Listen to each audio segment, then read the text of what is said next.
দিনে ৰাতিয়ে বানাক্ৰান্তৰ মাজত থাকোঁতে মন্ত্ৰীৰ গৃহ বানৰ কবলত। নমস্কাৰ, স্বাগতম জনাইছোঁ আপোনালোকক to the news Assam 24 YouTube চেনেলৰ অন্য অতি ভিডিঅ'লৈ। ৰাজ্য চৰকাৰৰ যুৱ মন্ত্ৰী পীযুষ হাজৰিকা জলসম্পদৰ দৰে গুৰুত্বপূৰ্ণ বিভাগৰ দায়িত্বত আছে মন্ত্ৰী হাজৰিকা। ৰাজ্যত এতিয়া মহাপ্ৰলয়, বানৰ ফলত হাহাকাৰ পৰিৱেশ চৌদিশে। মহাপ্ৰলয়ৰ বাবে জলসম্পদ মন্ত্ৰী পীযুষ হাজৰিকা দিনে ৰাতিয়ে ব্যস্ত।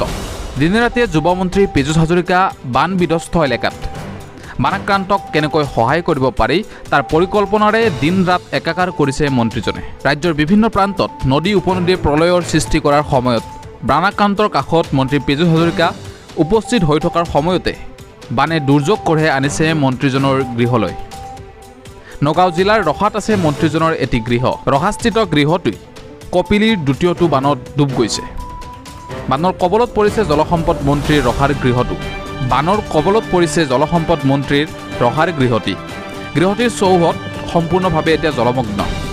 জানিব পৰা মতে জলসম্পদ মন্ত্ৰী হাজৰিকা ৰাজ্যৰ বানাক্ৰান্তৰ মাজত দিনে ৰাতিয়ে সময় অতিবাহিত কৰাৰ সময়ত কিন্তু নিজৰ ৰহাৰ গৃহটি বানৰ কবলত পৰাত গৃহটিৰ খবৰ এটা ল'বলৈকে আহৰি পোৱা নাই যুৱ মন্ত্ৰীজনে।